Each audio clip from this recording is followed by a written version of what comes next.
Hi, welcome to Liberty Park Music. I'm Michelle Huang, your piano instructor.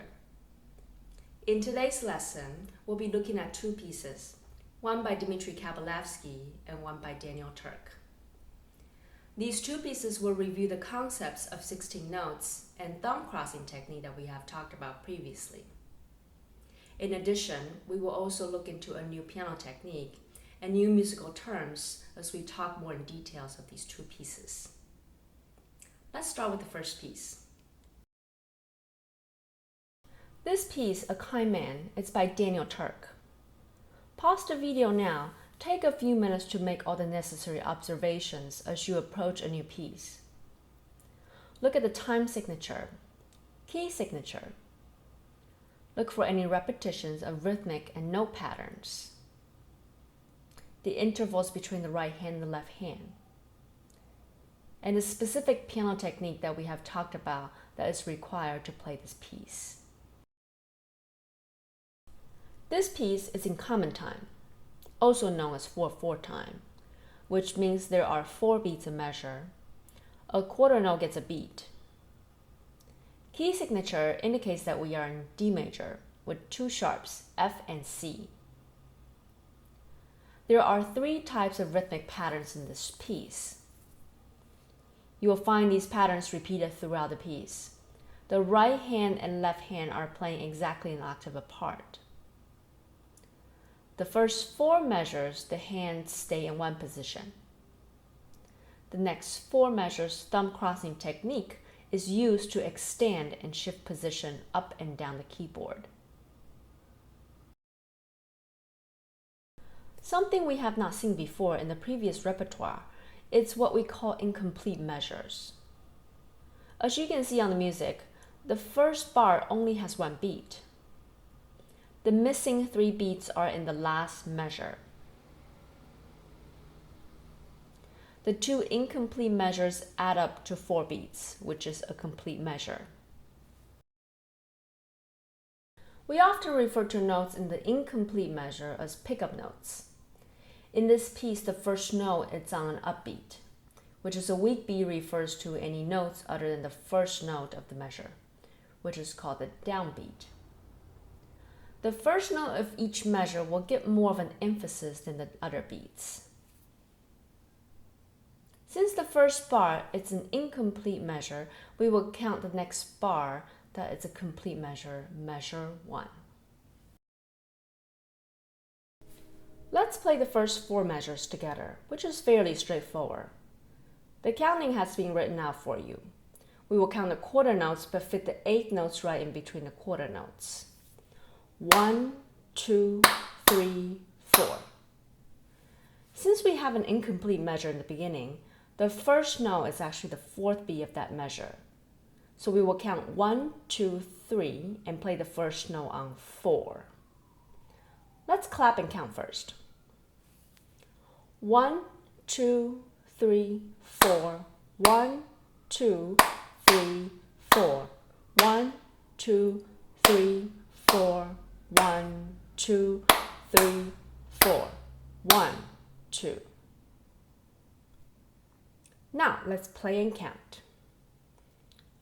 1, 2, 3, 4. 1, 2, 3, 4. 1, 2, 3, 4.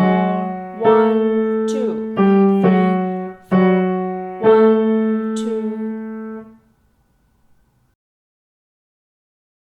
The next 4 measures requires thumb crossing to extend and shift positions. Let's quickly review the technique of thumb crossing. Remember, there are 2 ways thumbs can be crossed.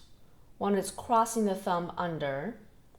As we play each note, the thumb follows right behind the note that's being played.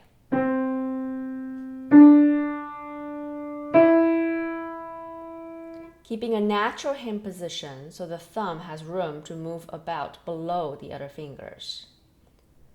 As we play the 3rd note, keeping a balanced weight on this finger using the 3rd finger as the pivot. As the thumb swings past the 3rd finger, transferring the weight to the thumb, as the rest of the fingers follow, and now we move into the new position.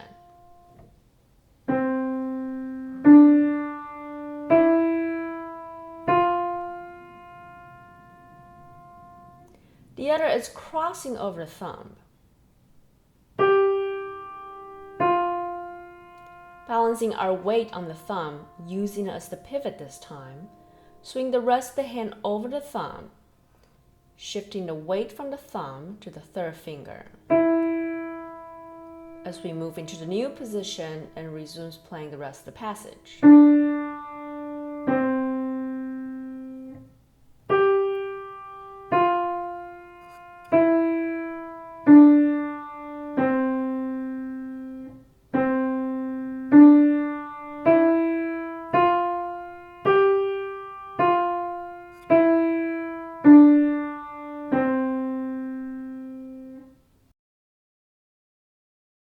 Here we have a classic thumb crossing passage. Let's start with the right hand. The thumb follows behind each finger that is being played.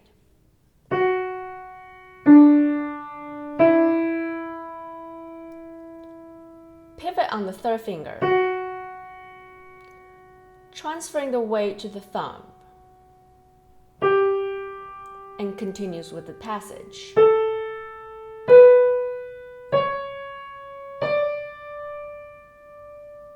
Here, we pivot on the second finger. Thumb swings under, and we finish the piece.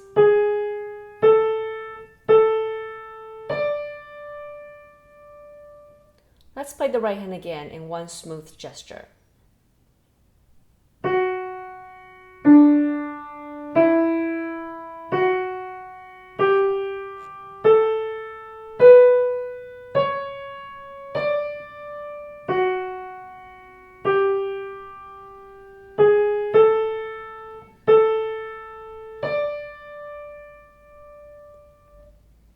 Remember to focus on transferring the weight without collapsing your hand position or twisting your elbow.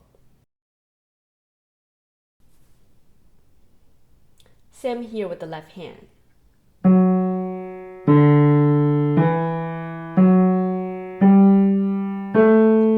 Pivot on the thumb, swings the hand over the thumb, transferring the weight to the third finger. And continue with the passage.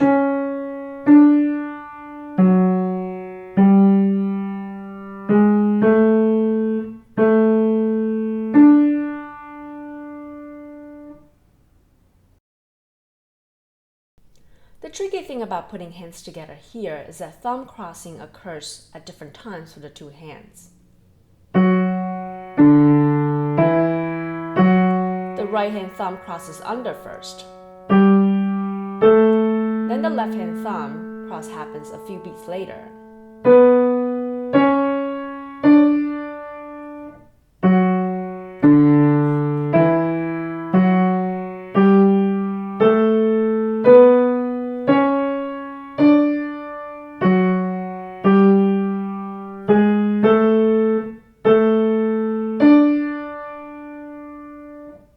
Also notice that the fingerings change for the last note of measure 7 on both hands.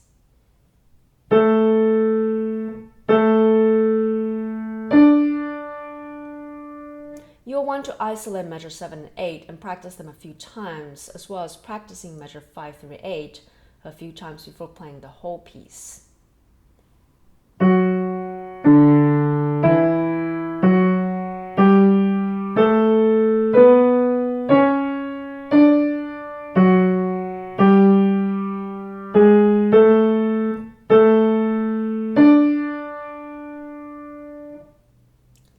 Here's what A Kind Man by Turk sound like.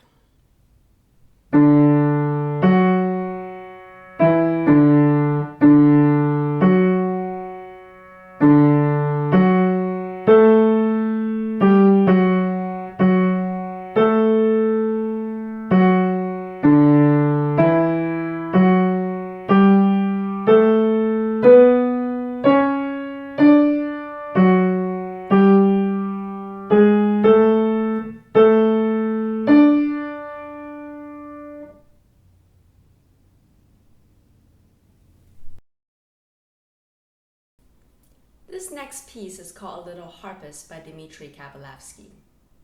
We will review how to count and play 16 notes, and also learn a new technique of how to play one melody with two hands.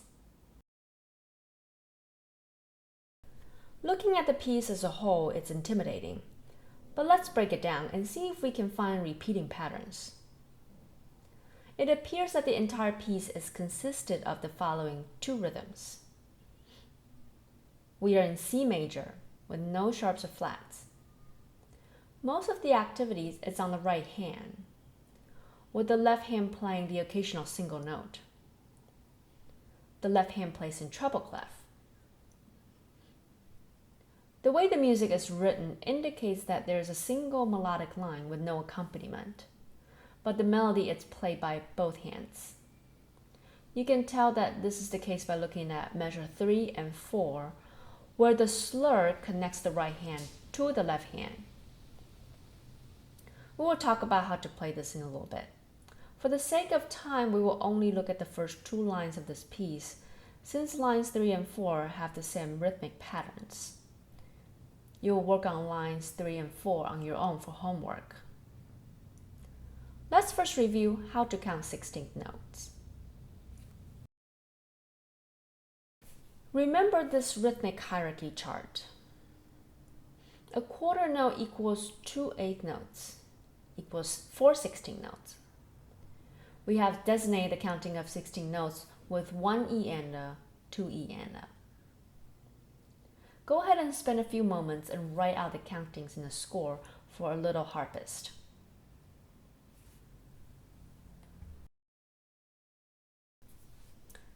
Check your counting here. Let's clap and count together just the first line. 1 E and a, 2 E and a, 1 E and a, 2 E and a, 1 E and a, 2 E and a, 1 E and a, 2 E and a. Before we play this piece, let's talk about playing one melody with two hands. The idea here is to pass from one hand to the next seamlessly, so it sounds like we're playing one melody with one hand.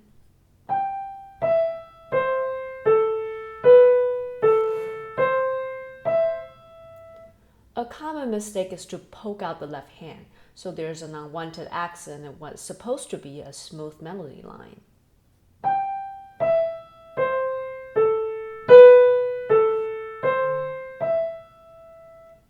So if we are to play this with just one hand, it would sound like this.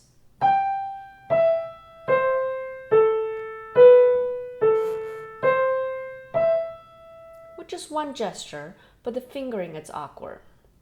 Adding the left hand will allow the right hand to stay in one position without having to shift fingers.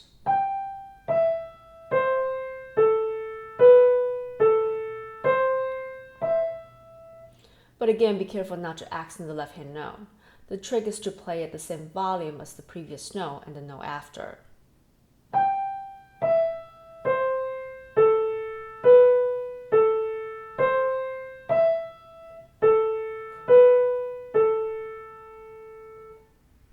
I also find it helpful to sink slower into the keys as to blend in with the right hand better.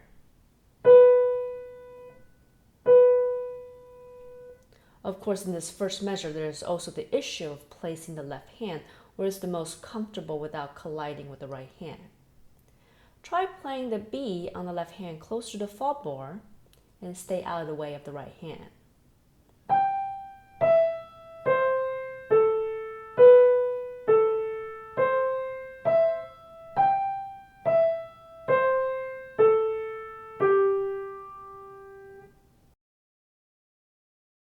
Apply the same technique to the rest of line 1 and 2. Remember to ease the left hand note into the passage without jabbing or poking the note. Something that will help you learn the rest of the passage is know where the first note of each phrase is. First of all, line 1 and 2 both follow the same phrase structure, which is 2 measures plus 1 measure plus 1 measure. If you can locate the first note of each phrase, the left hand will follow pretty easily.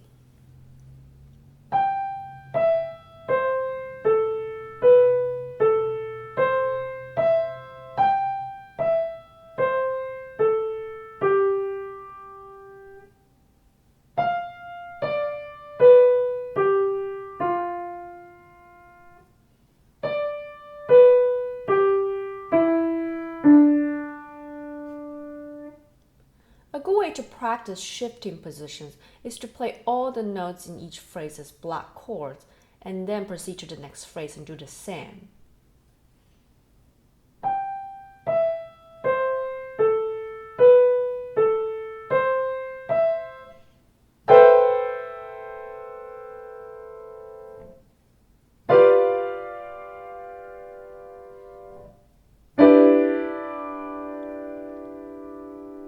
What you're doing here is measuring the distance and direction from one phrase to the next.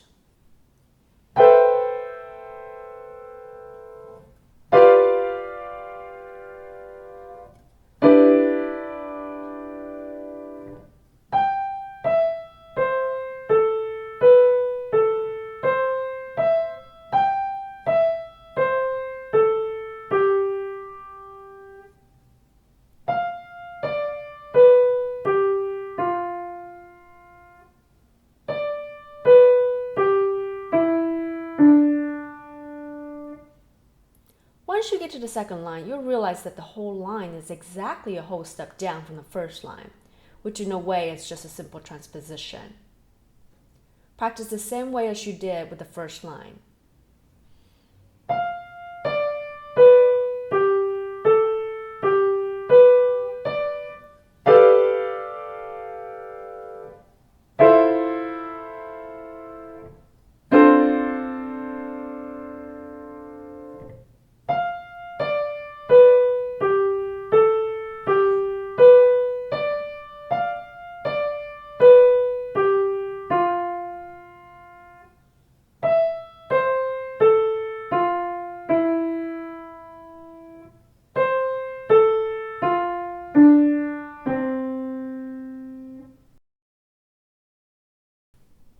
Here's what the first part of a Little Harpist sounds like.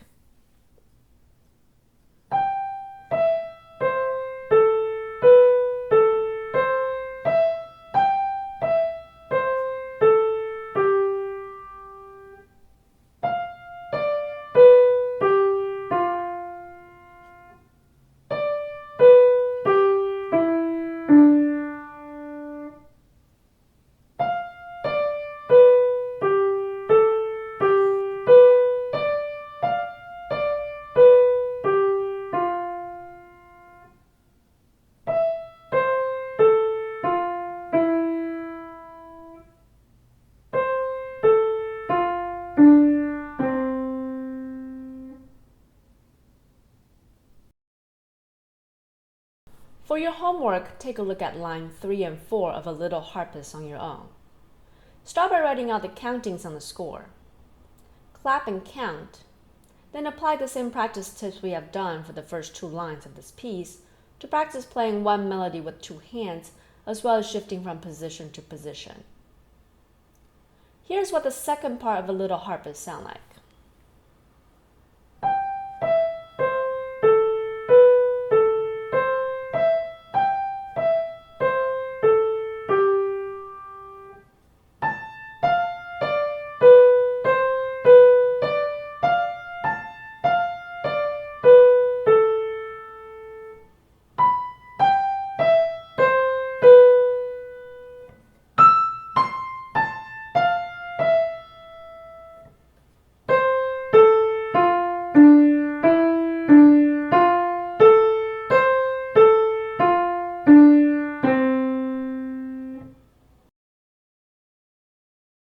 In this lesson, we have looked at 2 pieces in detail, reviewing the 16 notes and thumb crossing techniques that we have talked about before.